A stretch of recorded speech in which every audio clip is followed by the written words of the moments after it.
Kaya kailangan nyo lang talaga magtuloy-tuloy. Pag nagtuloy-tuloy kayo sa kahit anong bagay na yan, eventually, every failure na may encounter nyo, matututo kayo dun eh. Tapos magle-level up kayo na magle-level up. Uulitin nyo ulit, pero panibagong simula na. Hindi nyo na siya uulitin ng kung paano nyo siya inulit-ulit. So, kailangan nyo lang matuto sa mga pagkakamali nyo.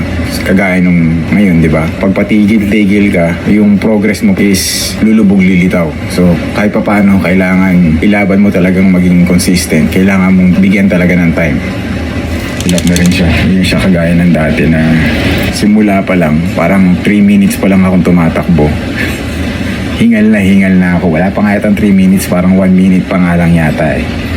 So 1 minute pa lang, hinihingal na ako kaagad. Ganun siya kalala. Ngayon, nakakatakbo na tayo ng 1 oras nang hindi tumitigil. Laking ano, ang laking level up niya compared sa dati.